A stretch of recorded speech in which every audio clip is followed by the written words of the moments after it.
Wassalatu wassalamu ala Rasulillah. Amma ba'du. Kaum muslimin rahimani wa rahimakumullah.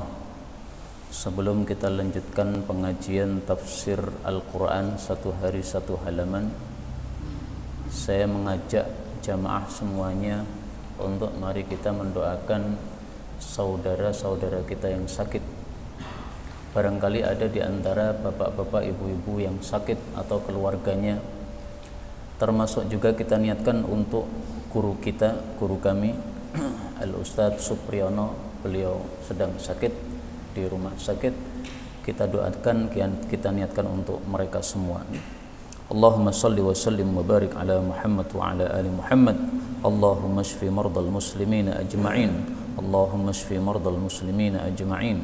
Allahumma shfi mardal muslimina ajma'in. Nas'alullah al-azim rabbal arshil azim an yashfiyahum. Nas'alullah al-azim rabbal arshil azim an yashfiyahum. Nas'alullah al-azim rabbal arshil azim an yashfiyahum. Nas'alullah al-azim rabbal arshil azim an yashfiyahum. Nas'alullah al-azim rabbal arshil azim an yashfiyahum. Nas'alullah al-azim rabbal arshil azim an yashfiyahum. Nas'alullah al-azim rabbal arshil azim an yashfiyahum.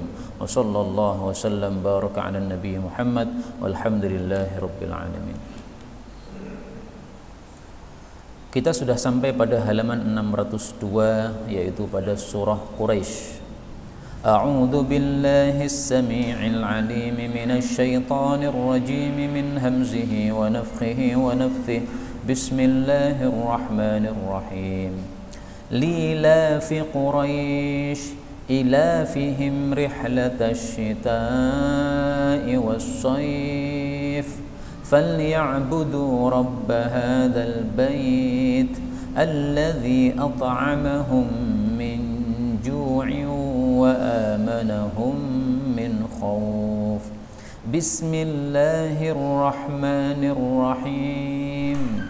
أرأيت الذي يكذب بالدين فذلك الذي يدع اليتيم ولا يحض على طعام المسكين. فويل للمصلين الذين هم عن صلاتهم ساهون الذين هم يراءون ويمنعون الماعون.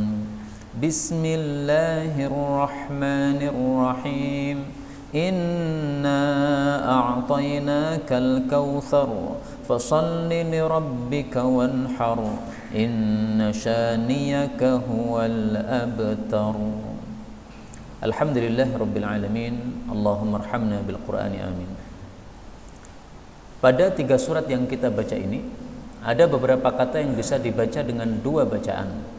Pertama, li'ilafi, boleh dibaca lilafi, berarti hamzahnya dihapus. Kemudian ilafihim boleh dibaca pendek, ilafihim. Pada surah Al-Ma'un kita temukan kata-kata ara'aita. Ini bisa dibaca ara'aita, bisa juga araita, bisa juga seperti saya tadi araita, ya. Kemudian surah Al-Kautsar syani'aka, ini boleh juga dibaca dengan ya, syani'aka. Ini semuanya adalah qiraah-qiraah mutawatirah yang sumbernya dari Sayyidina Rasulullah sallallahu alaihi wasallam. Adapun tafsirnya secara ringkas, Allah mengatakan lilafi, terhadap kebiasaan Quraisyin, orang-orang Quraisy.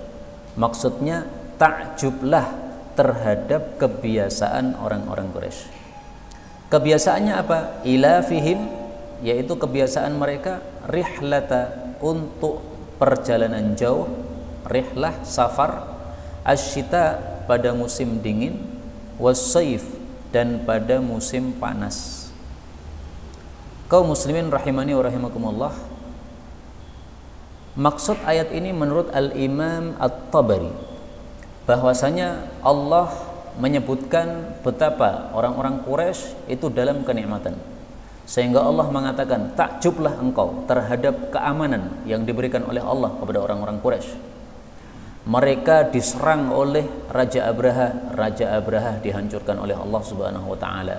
Mereka punya kebiasaan perjalanan musim dingin, musim panas, aman, tidak ada yang mengganggu semuanya.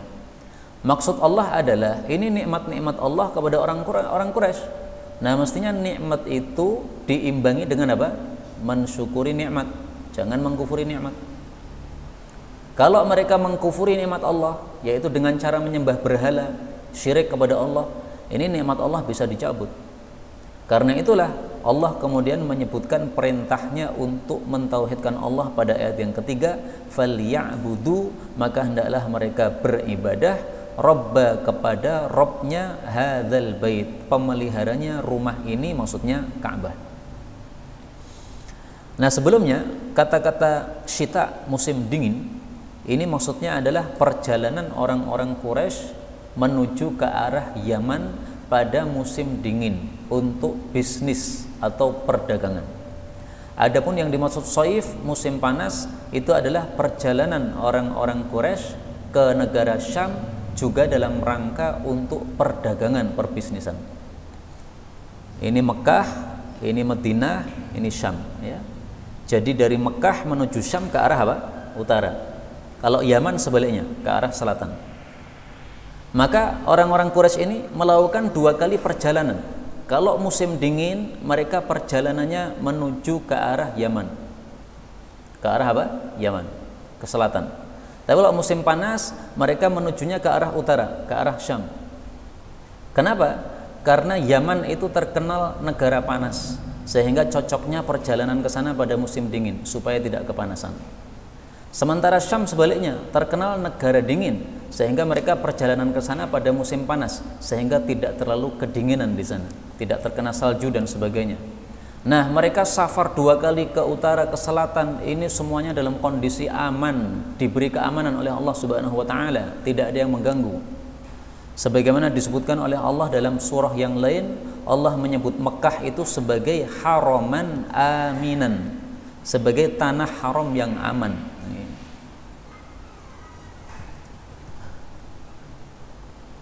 Surah Al-Qasas ayat yang ke-57. Awalam numakkil lahum, bukankah kami telah memberikan tempat kepada mereka, haraman amina, tanah haram yang aman, yujba ilaihi, yang ditarik kepada tanah haram itu, samaratu kulli syai', buah-buahan dari segala jenis. Jadi Mekah itu sebenarnya tandus tanahnya itu, tetapi Allah Subhanahu wa taala jadikan 2 kenikmatan di Mekah terkumpul. Pertama, kenikmatan keamanan, haraman amina, tidak ada yang berani macam-macam sama orang-orang Quraisy, karena mereka dianggap sebagai keluarga-keluarga Allah atau orang-orang yang mengurusi rumah Allah, sehingga mereka tidak akan diganggu, khawatir kalau mengganggu malah jadi kualat. Kenikmatan yang kedua, yujba ilaihi thamaratu kulli syai', Mekah ini penuh dengan buah-buahan dari segala penjuru. Kok bisa? Karena dilakukan haji oleh orang-orang dari luar Mekah. Nah, otomatis karena mereka melakukan haji yang bawa buah-buahan dari negara-negara mereka, sehingga buah-buahan dari negara-negara berbagai macam kumpul di Mekah semuanya. Maka orang Mekah itu seperti orang Solo, nggak khawatir lapar. Kalau di Mekah banyak buah-buahan, kalau di Solo banyak hek. Jam 12 malam keluar rumah ada hek, nggak akan lapar. Nah, ini Solo juga kenikmatan makanan dan juga keamanan ini kita dapatkan di Solo ini, alhamdulillahirabbil alamin. Karena itu Allah Subhanahu wa taala memerintahkan falyabudu rabb hadzal bait, menyembah kepada Allah Subhanahu wa taala. Nah, pertanyaannya, bukankah mereka sudah menyembah Allah? Sebagaimana hadisnya Imran bin Husain yang dulu pernah kita tampilkan. Imran ditanya oleh Nabi, Husain ditanya oleh Nabi, wahai Husain, kamu menyembah berapa Tuhan? Maka Husain mengatakan, saya menyembah 7 Tuhan. Yang 6 ini Tuhan di bumi, sementara yang 1 ini yang di langit, yaitu Allah Subhanahu wa taala. Maka yang dimaksud falyabudu di sini tidak hanya sekedar menyembah, tetapi apa? Mengesahkan Allah Subhanahu wa taala. Karena itulah Ibnu Abbas mengatakan, setiap kata-kata ibadahlah di dalam Al-Qur'an itu maksudnya tauhidkanlah Allah. Falyabudu, sembahlah, maksudnya menyembahlah dengan cara mengesahkan Allah, jangan disembah selain Allah Subhanahu wa taala. Itu semua kata-kata perintah ibadah dalam Quran itu maksudnya. Kemudian Allah Subhanahu wa taala menyebutkan siapa Allah itu. Allah adalah alladzi dzat yang at'amahum, telah memberi makan mereka, min ju'in, dari rasa lapar, wa amanahum, dan memberi aman kepada mereka, min khaufin, dari rasa takut. Ini adalah fadilahnya orang-orang Quraisy. Fadilah pertama, mereka dibikin kenyang oleh Allah. Fadilah kedua, mereka dibikin aman oleh Allah. Adapun dibikin kenyangnya, tadi sudah kita sebutkan ayatnya, buah-buahan kumpul di Mekah dari segala penjuru dunia. Sementara keamanan itu sebabnya kenapa mereka aman, disebutkan di dalam surah Al-Ankabut ayat 67.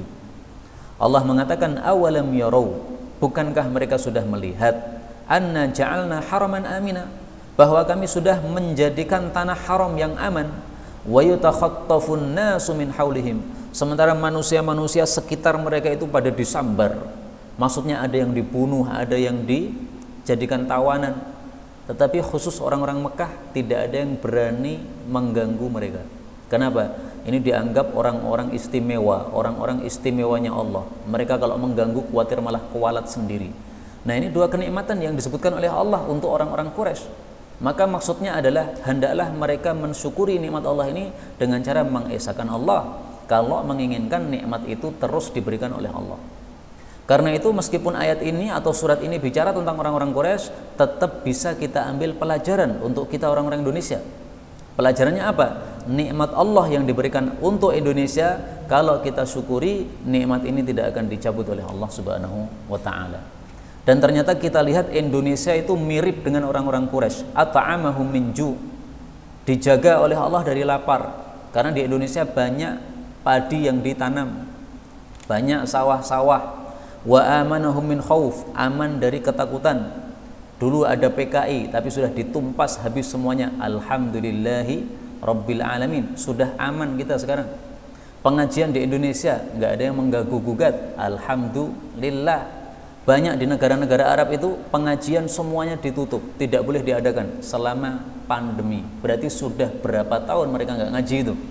Ngajinya hanya boleh live pakai YouTube dan sebagainya. Indonesia meskipun ada COVID, tetapi pengajian masih diizinkan. Ini aman, keamanan dari Allah Subhanahu wa taala. Ini perlu kita syukuri kayak begini. Kalau kita tidak mensyukurinya, maka nikmat Allah ini akan dicabut oleh Allah Subhanahu wa taala. Sebagaimana ancaman Allah dalam Al-Qur'an, Allah mengatakan, la in syakartum la azidannakum wa la in kafartum inna adzabi lasyadid.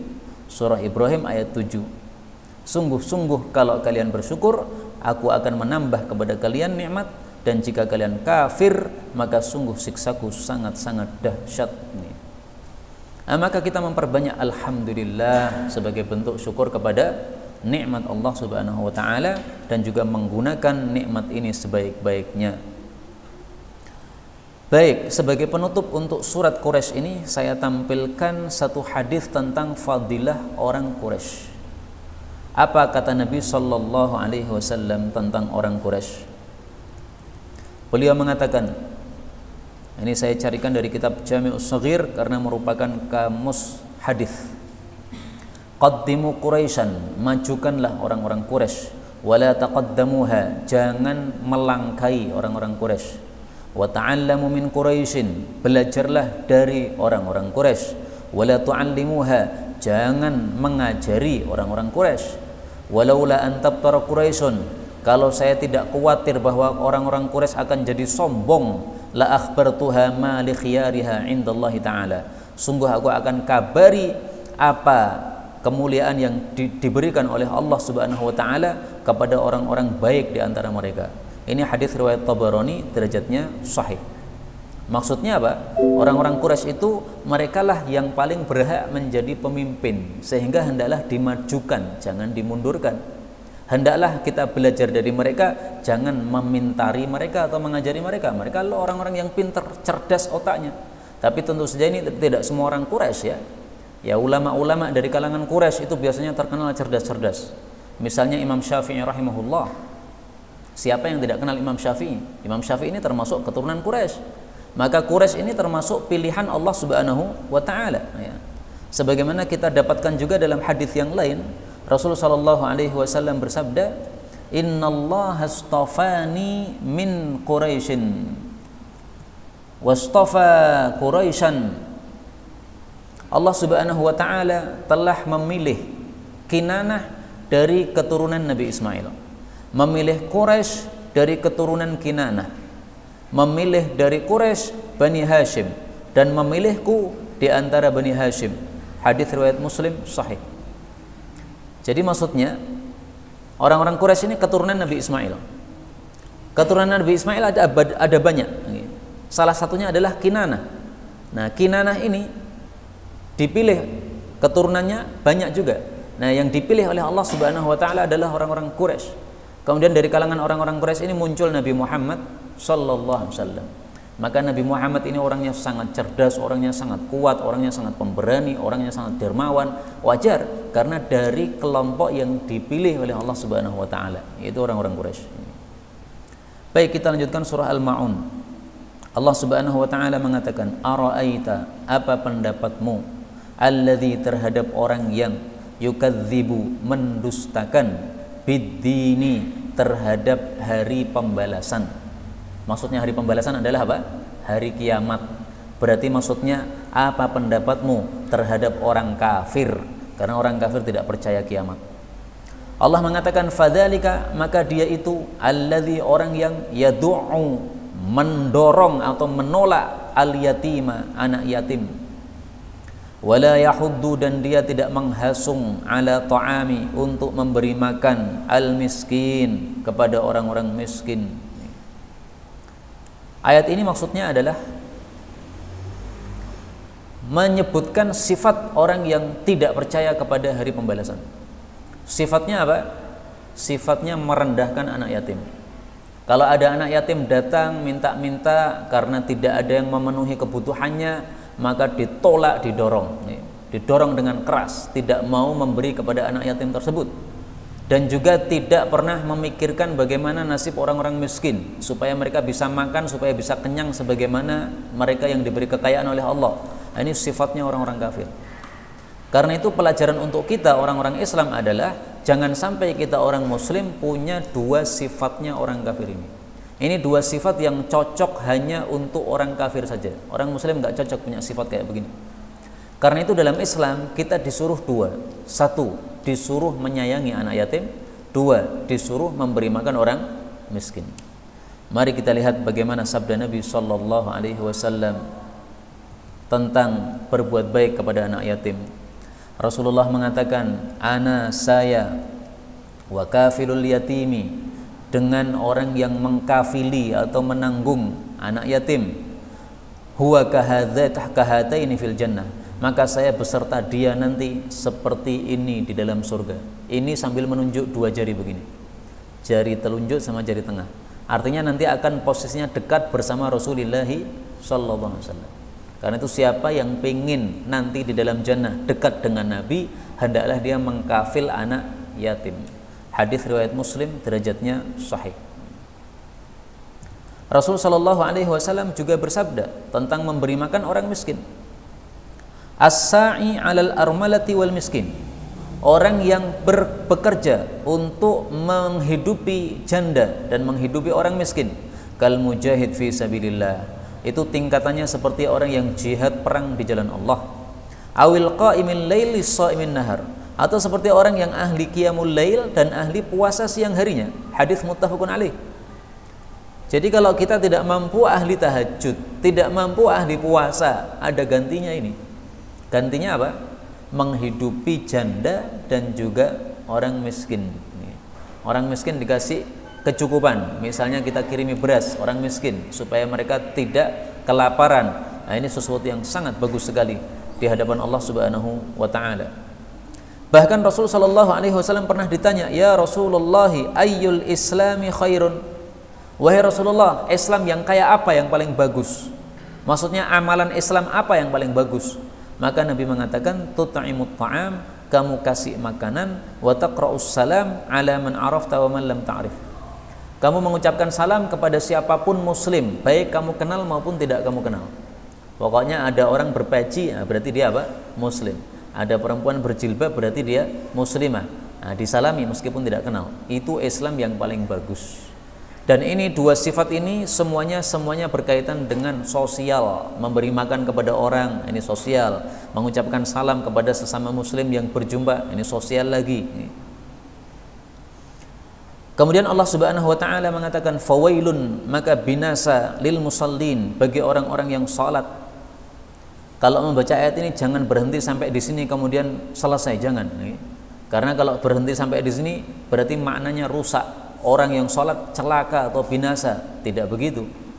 Yang dimaksud orang yang sholat yang binasa adalah alladzina, orang-orang yang hum, mereka itu an sholatihim, dari sholat mereka sahun, mereka lalai. Alladzina hum, orang-orang yang mereka itu yuraun, riya di dalam sholatnya. Riya itu pengen dilihat orang, tidak ikhlas karena Allah. Wa yamna'un, dan mereka itu mencegah al-ma'un, barang-barang yang bermanfaat. Nah, di sini Allah Subhanahu wa taala bicara tentang orang-orang munafik. Tentang siapa? Orang-orang munafik. Kalau ayat 1, 2, 3 itu bicara tentang orang kafir. Orang kafir itu sifatnya yukadzibu biddin, mendustakan pembalasan. Ad-din di sini bukan agama ya. Memang din itu maknanya 3. Ada makna agama, ada makna pembalasan, ada makna ketaatan. Nah, di sini yang saya lihat dalam kitab tafsir Ibnu Katsir tadi, ad-din maksudnya adalah pembalasan, yaitu kebangkitan setelah kematian, kemudian akan diberi balasan oleh Allah Subhanahu wa taala. Adapun ayat 4 dan seterusnya ini bicara tentang orang-orang munafik. Kalau orang-orang kafir mereka nggak melakukan sholat, tapi kalau orang-orang munafik mereka sholat, tapi meskipun sholat wailun, binasa. Kenapa? Ternyata sholatnya tidak sesuai dengan hatinya. Sholatnya hanya di zahirnya saja. Kalau kita orang Islam, sholatnya kan sesuai dengan hati kita. Badan kita sholat, hati kita juga sholat. Artinya kita mengakui ini adalah kewajiban, ini adalah keharusan, saya melakukannya dengan sukarela, tidak terpaksa. Kalau orang-orang munafik, hatinya tidak mau sholat, hatinya merasa terpaksa. Wah, kenapa Islam ini mengharuskan sholat? Mereka khawatir kalau tidak sholat dianggap kafir, akhirnya dibunuh oleh umat Islam. Nah, maka mereka menampak-nampakkan seolah-olah kami adalah muslim, sehingga Islam mereka itu tidak sesungguhnya tapi hanya riya saja. Karena itulah di sini Allah mengatakan alladzina hum an salatihim sahun. Mereka lalai dari salat mereka. Lalai dari salat itu tidak sama dengan lalai di dalam salat. Kalau lalai di dalam salat berarti lupa, maksudnya lupa berapa rakaat. Nah, itu bukan itu yang dimaksud. Karena itulah para ulama mengatakan alhamdulillah, di sini Allah tidak mengatakan fi salatihim sahun, tapi Allah mengatakan an salatihim sahun. Seandainya di sini diganti fi oleh Allah Subhanahu wa taala, berarti kita semuanya binasa ini. Kenapa? Karena kita sering salat itu lupa. Salat jamaah, ketika imamnya berdiri, kita bingung, loh kok berdiri? Mestinya kan duduk. Nah, karena kita lupa. Betul imamnya berdiri, tapi kita yang lupa gara-gara mikir ke sana kemari. Nah, itu berarti fi salatihim sahun. Tapi alhamdulillah Allah di sini mengatakan an salatihim sahun. Mereka lalai dari salat mereka. Lalai dari salat mereka maksudnya gimana? Ya tidak memperhatikan salat mereka. Salat mestinya 5 waktu, tapi mereka salatnya asal-asalan. Kadang salat, kadang tidak. Ini berarti orang yang lalai dari salat mereka. Mereka tidak mempedulikan waktu salat. Adzan dikumandangkan, nekat aja. Tidak peduli sholat duhur jam 3 sore atau sholat asar jam 6 sore, nggak peduli. Itu adalah orang-orang munafik, sifatnya seperti itu, nggak peduli terhadap waktu-waktu sholat. Kemudian juga yuraun, mereka itu riya. Tentang riyanya mereka disebutkan oleh Allah Subhanahu wa taala di dalam surah At-Taubah. Wa idza qamu ila sholati qamu kusala yuraunan nas. Wala ya'tuna as-salata illa wahum kusala. Surat At-Taubah ayat 54. Mereka tidak mendatangi salat kecuali dalam kondisi malas. Wala yunfiquna illa wahum karihun. Mereka tidak infak kecuali dalam keadaan benci. Kenapa benci? Terpaksa. Nah, kalau orang Islam kan infak tidak terpaksa, karena tahu bahwa apa yang dia infakkan tidak lari kemana-mana, tapi akan kembali kepada dirinya sendiri sebagai pahala nanti. Adapun surat An-Nisa ayat 142, wa idza qamu ilas salati qamu kusala. Ini yang surat An-Nisa ya. Kalau mereka berdiri untuk salat, mereka berdirinya malas-malas. Yuraunan nas, mereka riya kepada para manusia. Wala yadhkurunallah illa qalila. dan mereka tidak ingat kepada Allah kecuali sedikit saja. Maksudnya sama sekali tidak ingat kepada Allah karena nggak percaya sama Allah. Nah, kalau kita percaya sama Allah Subhanahu wa taala, sehingga dalam salat kita ingat kepada Allah, kita mengucapkan Allahu Akbar, ya, membayangkan atau mengingat Allah, Allah itu paling besar, sehingga segala sesuatu selain Allah terasa kecil dengan sebab kita mengucapkan Allahu Akbar. Dan itulah rahasianya kalau ada kebakaran, maka para ulama hasung untuk memadamkan sambil mengucapkan takbir. Kenapa? Karena kalau kita melihat kebakaran itu besar, maka nanti kita memadamkan susah. Tapi kalau kita melihat kebakaran itu kita anggap kecil karena terasa keagungan Allah, ya, membayangkan keagungan Allah Subhanahu wa taala, maka kebakaran itu terasa sangat kecil, gampang. Allah mematikan kebakaran cukup dengan kun, selesai, nggak perlu apa-apa. Nah, maka kita disuruh ingat keagungan Allah, sehingga menghadapi kebakaran sebesar apapun kita rasa gampang, kecil, mudah. Dan dengan itu insya Allah kebakaran cepat selesai, dibereskan oleh Allah Subhanahu wa ta'ala. Adapun sifat yang terakhir, yamna'unal ma'un, mencegah barang-barang yang bermanfaat, itu dijelaskan oleh para ulama. Contohnya apa barang-barang bermanfaat itu? Misalnya kadalwi, ember, wal qidri, periuk. Nah, zaman dulu masih banyak orang miskin, sehingga masak itu kadang-kadang pinjam kepada tetangganya. Saya nggak punya periuk, saya pinjam periuknya. Untuk apa? Untuk masak. Nah, kalau orang mukmin dipinjemi, senang, alhamdulillah saya dapat pahala gara-gara engkau pinjam, nih diberikan. Kalau orang-orang munafik karena tidak percaya akhirat, sehingga mereka itu yamna'unal ma'un, embernya dipinjam nggak mau karena khawatir pecah, periuknya dipinjam nggak mau karena khawatir akan cepat rusak, ya. Nah, maka sifat seperti ini sifatnya orang-orang munafik. Karena itu kita orang muslim jangan yamna'unal ma'un. Kita punya kompo, tetangga kita nggak punya kompo. Nah, kita mestinya senang kalau tetangga pinjam kompa kita. Kenapa? Berpahala. Kita punya mobil, tetangga nggak punya mobil, boleh diiklankan. Okay? Tetangga-tetangga yang butuh safar, memerlukan mobil, boleh pinjam mobil saya. Nah, misalnya begitu. Okay? Alhamdulillah kalau begitu. Tetangga yang tidak punya motor yang bagus, kita pinjami motor kalau mau perjalanan jauh, misalnya ke rumah keluarganya yang di desa. Karena kalau pakai motornya yang jelek, khawatir nggak sampai tujuan, nah, kita pinjami motor kita. Ini adalah sifatnya orang-orang beriman, tidak yamna'unal ma'un, tidak mencegah barang-barang yang bermanfaat. Karena itulah para ulama mengatakan dalam kitab fikih, seperti saya dapatkan dalam kitab Durrul Bahiyah, wala yajuzu man'ul ma'un, tidak boleh mencegah barang-barang yang bermanfaat, kadzalwi wal qidri, seperti ember dan periuk dan sejenisnya. Karena ini adalah barang-barang yang sepele, yang murahan, sehingga mencegah tetangganya untuk meminjam tidak boleh. Kalau barang-barang yang mewahan dicegah nggak apa-apa, ya, karena mungkin kita termadorati kalau dipinjam. Tapi kalau barang-barang yang sepele seperti ini, maka hendaklah kita tidak menolaknya kalau ada yang meminjamnya. Kita lanjutkan surah Al-Kautsar. Dan ini adalah surah yang termasuk surah terpendek dalam Quran karena hanya berisi 3 ayat. Inna a'tainakal kautsar fasholli lirabbika wanhar inna syani'aka huwal abtar. Sama dengan wal 'asr innal insana lafi khusr illal ladzina amanu wa 'amilus sholihati wa tawassaw bil haqqi wa tawassaw bis sabr. 3 ayat saja. Karena itu sebagian ulama berpendapat kalau seseorang sholat, maka minimal bacaan yang dibaca setelah Al-Fatihah itu adalah 3 ayat. Kenapa minimal 3 ayat?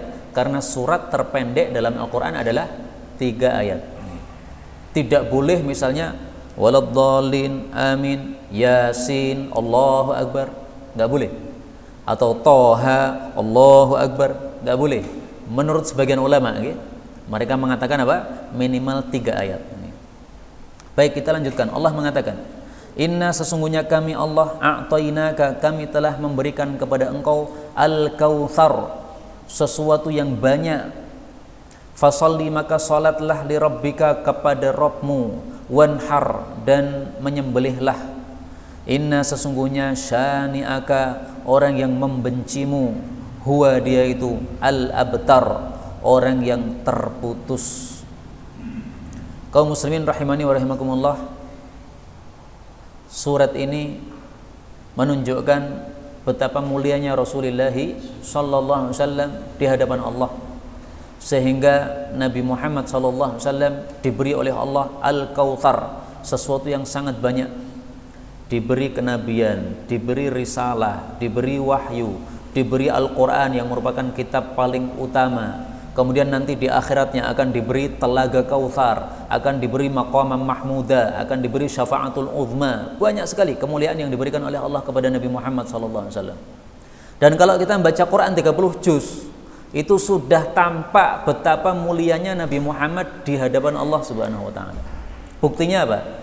30 juz ini tidak pernah kita melihat Allah memanggil Nabi Muhammad dengan jangkar, dipanggil namanya ya Muhammad, enggak ada. Tapi kalau ya Adam ada, ya Musa ada, ya Isa ada. Nabi-nabi itu oleh Allah dijangkar namanya, dipanggil. Tetapi kalau Nabi Muhammad SAW, Allah memanggilnya dengan dua nama. Ya ayyuhar rasulu balligh ma unzila ilaika. Wahai Rasul, maksudnya Nabi Muhammad SAW, sampaikan apa yang telah diturunkan kepada engkau. Ya ayyuhan nabiyyu, wahai Nabi. Panggilannya cuma dua ini, ya ayyuhan nabi atau ya ayyuhar rasul. Ini kemuliaan dari Allah untuk Nabi Muhammad SAW. Ini termasuk Al-Kautsar, termasuk sesuatu yang banyak yang diberikan oleh Allah Subhanahu wa taala. Termasuk Al-Kautsar juga adalah telaga Al-Kautsar. Karena Rasul sallallahu alaihi wasallam pernah bertanya kepada para sahabat, "Atadruna mal kautsar?" Apakah kalian tahu apa sih Al-Kautsar itu? Maka para sahabat mengatakan Allah dan Rasulnya lebih paham. Maka Rasulullah menjelaskan, "Fa innahu nahrun." Al-Kautsar adalah satu sungai. Wa adanihi Rabbi azza wa jalla, yang Allah sudah menjanjikannya untuk saya. Alaihi khairun katsir. Padanya ada kebaikan yang sangat banyak.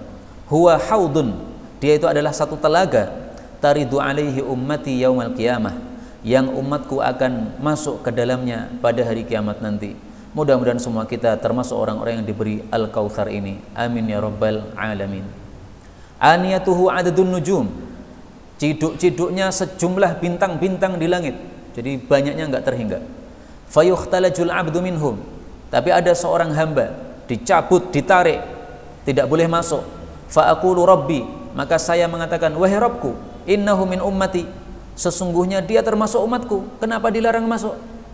Jadi Nabi Muhammad SAW itu tahu mana umat beliau, mana bukan. Kalau umat beliau itu apa? Dia akan tampak wajahnya cemerlang, tangannya cemerlang, gara-gara melakukan wudhu di dunia. Nah, ini ada orang dari umat Nabi ingin masuk, dilarang oleh Allah Subhanahu wa taala, dicabut, ditarik. Fayaqul, maka Allah menjawab, ma tadri, kamu tidak tahu, ma ahdatsat ba'dak, apa yang dia lakukan perkara-perkara bid'ah sepeninggalmu. Hadis ini riwayat Muslim, sahih. Karena itu ringkasnya, kalau kita pengen termasuk orang-orang yang mendapatkan telaga Kautsar besok di akhirat, jangan melakukan perkara-perkara bid'ah, terutama bid'ah dalam bab akidah. Contohnya apa? Kelompok Syiah itu ahli bid'ah dalam akidah. Kelompok Khawarij, kelompok Mu'tazilah, kelompok Murji'ah, kelompok Qadariyah. Pokoknya kelompok-kelompok firqah-firqah sesat yang bukan ahlus sunnah wal jamaah, itu firqah-firqah sesat dalam bab akidah. Itu jangan diikuti mereka-mereka. Karena kalau kita mengikuti mereka, berarti kita termasuk yang ma ahdatsat ba'dak, orang-orang yang melakukan bid'ah sepeninggal Rasul sallallahu alaihi wasallam. Karena Rasulullah tidak pernah mengajarkan Syiah, enggak pernah mengajarkan Khawarij, enggak pernah mengajarkan Mu'tazilah dan seterusnya firqah-firqah sesat itu. Tidak ada ajaran dari Nabi SAW. Ajaran Nabi adalah as-sunnah wal jamaah. Kita disuruh untuk mengikuti sunnah Nabi dan disuruh untuk hidup berjamaah, tidak berfirqah-firqah. Barang siapa yang minum dari telaga Kautsar ini, maka dijamin oleh Nabi SAW tidak akan haus selama-lamanya. Inilah fadilahnya telaga Al-Kautsar. Ada seorang ulama ditanya, wahai alim, kenapa engkau mengatakan Al-Kautsar itu artinya adalah kebaikan yang banyak? Sementara dalam hadis Nabi sudah disebutkan sangat jelas, Al-Kautsar itu adalah nahrun, itu sungai Al-Kautsar namanya. Maka dijawab oleh ulama ini muridnya Ibnu Abbas, dia mengatakan bahwa sungai Al-Kautsar yang ada di dalam surga itu termasuk kebaikan yang banyak yang dijanjikan untuk diberikan kepada Rasulullah sallallahu alaihi wasallam. Jadi tetap saja Al-Kautsar itu artinya adalah apa? Kebaikan yang banyak, dari kata-kata katsir. Meskipun ada juga yang mengartikan Al-Kautsar ini telaga Kautsar, Tapi saya lebih suka tafsiran yang pertama, Al-Kautsar, kebaikan yang banyak. Adapun Telaga Kautsar itu satu bagian dari kebaikan yang banyak yang disebut Al-Kautsar tersebut. Kaum muslimin rahimani wa rahimakumullah, diperselisihkan oleh para ulama, Telaga Kautsar ini di dalam jannah atau di luar jannah. Maka kesimpulan dari perselisihan pendapat mereka adalah bahwa Telaga Al-Kautsar itu sumbernya di dalam jannah, disebut Sungai Al-Kautsar. Tapi kemudian dia mengalir keluar jannah. Nah, sampai di luar itu ada telaga, disebut Telaga Al-Kautsar. Maka kalau dikatakan Telaga Kautsar itu di luar jannah, ya benar, karena memang tempatnya di luar. Kalau dikatakan Telaga Kautsar itu atau Sungai Kautsar itu di dalam jannah, ya benar, karena sumbernya di dalam jannah. Ini kesimpulan terakhir dalam masalah perbedaan pendapat dalam masalah ini. Maka sebelum masuk jannah, orang-orang ini, umat Islam Nabi Muhammad SAW, ini akan disuruh untuk minum dulu dari Telaga Kautsar. Nah, siapa yang minum di situ dijamin tidak akan haus selama-lamanya. Habis itu masuk ke dalam jannahnya Allah Subhanahu wa taala. Mudah-mudahan semua kita termasuk minum Telaga Kautsar tanpa dihisab, tanpa diazab oleh Allah Subhanahu wa taala. Amin ya rabbal alamin. Kemudian karena Allah sudah memberikan Al-Kautsar kepada Nabi, Nabi disuruh syukur. Syukurnya apa? Salatlah karena Allah. Maksudnya salatnya yang ikhlas karena Allah, tidak karena siapa-siapa. Juga menyembelih juga karena Allah, jangan karena siapa-siapa. Karena itu ayat ini semakna dengan ayat yang lain. Qul inna salati wa nusuki wa mahyaya wa mamati lillahi rabbil alamin. Surat Al-An'am ayat 162. Katakanlah sesungguhnya salatku dan penyembelihanku dan hidupku dan matiku semuanya untuk Allah Rabbul Alamin. Artinya kita disuruh oleh Allah Subhanahu wa taala, semua amal kita persembahkan untuk Allah. Karena itu terus terang saya risih telinga saya kalau ada orang mengatakan padamu negeri kami mengabdi. Mengabdi itu sama Allah. Bukankah setiap salat kita mengatakan iyyaka na'budu wa iyyaka nasta'in? Meskipun orang bisa saja mengatakan, loh maksud saya bukan menyembah negeri, bukan.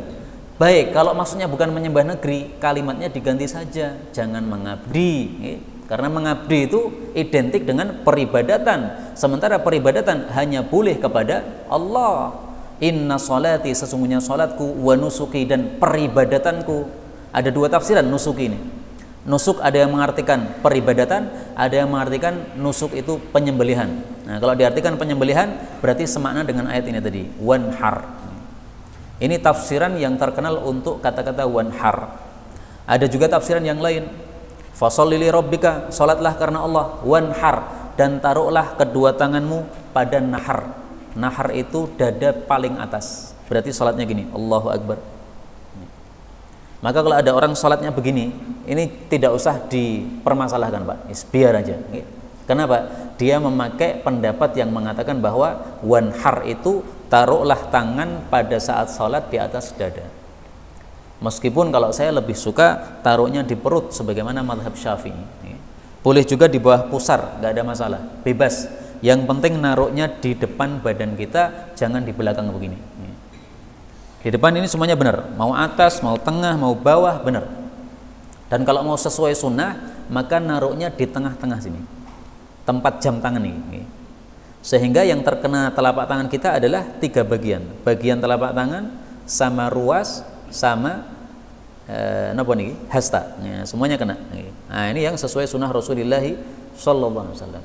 Jangan sholat seperti orang kedinginan, gitu. Allahu Akbar. Ini kademen ngeten nih, enggak sesuai sunnah nih. Salatnya begini. Begini juga boleh. Karena yang penting yang terkena adalah 3 area ini, tidak lebih, tidak sampai ke sini.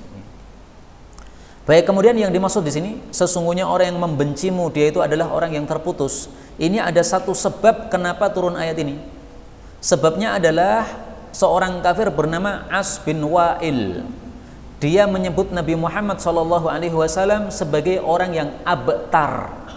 Abtar itu dalam bahasa Arab adalah orang yang tidak akan disebut lagi setelah dia mati. Terputus penyebutan tentang dia. Karena apa? Karena Nabi Muhammad waktu itu kematian putranya bernama Qasim. Jadi Nabi Muhammad punya anak-anak laki-laki, semuanya mati. Adapun anak-anak perempuannya tersisa. Nah, padahal nasab itu dinisbatkan kepada bapak, bukan kepada ibu, ya kan? Nah, maka kalau Nabi Muhammad anak-anaknya yang laki-laki sudah mati semuanya, maka kata As bin Wa'il ini nanti berarti Nabi Muhammad tidak akan ada yang nyebut lagi. Kenapa? Sudah tidak ada anak laki-laki lagi, sehingga nasabnya nggak nyambung lagi. Nah, oleh Allah dibantah dengan ayat ini. Sesungguhnya orang yang membenci kamu, yaitu As bin Wa'il, huwal abtar, dialah yang terputus. Dan betul kata Allah, As bin Wa'il nggak ada yang nyebut-nyebut lagi. Kalaupun ada yang nyebut seperti saya, ini nyebut keburukannya, bukan nyebut kebaikannya. Bahkan nama ini nggak terkenal. Mungkin saya mengatakan sekarang namanya As bin Wa'il, besok saya tanya panjenengan sudah lupa lagi, karena namanya nggak tenar. Tapi kalau Nabi Muhammad SAW tidak berhenti manusia menyebutkan kebaikan-kebaikan beliau. Bahkan konon bumi yang bundar ini, bumi yang bulat ini, azan itu katanya bergantian terus, silih berganti. Kenapa? Karena waktunya juga berputar. Maka azan 5 waktu ini berpindah-pindah dari satu tempat ke tempat yang lain, tidak pernah sunyi bumi ini dari azan. Berarti nama Nabi Muhammad selalu disebut, selalu dipuji di atas muka bumi. Maka betul kata Allah, sesungguhnya yang membenci kamulah dia yang terputus. Kalau Nabi Muhammad SAW banyak orang yang menyebutnya, termasuk di majelis ini berkali-kali kita menyebutkan nama Nabi Muhammad SAW. Dan sebagai penutup, saya akan tampilkan di sini fadilah memberikan salawat kepada Nabi sallallahu alaihi wasallam. Rasulullah bersabda, "Inna malakan atani," ada seorang malaikat datang, faqala inna rabbaka yaqulu, maka dia mengatakan, Allah berkata, "Ama tarda, apa kamu tidak senang wahai Muhammad, alla yusalli 'alaika ahadun min ummatika illa sallaitu 'alaihi 'ashran." Seorang yang memberi salawat kepada engkau, saya balas 10 salawat. Wala yusallimu 'alaika illa sallamtu 'alaihi 'ashran. Kalau memberikan salam kepada engkau 1 kali, maka saya kasih salam dia 10 kali. Maka Nabi menjawab, "Bala, ya, saya rela dengan hal tersebut." Hadis riwayat Nasa'i, derajatnya hasan. Maka kita tutup majelis ini dengan salawat dan salam. Allahumma salli wa sallim ala Muhammadin wa ala ali Muhammad walhamdulillahi rabbil alamin.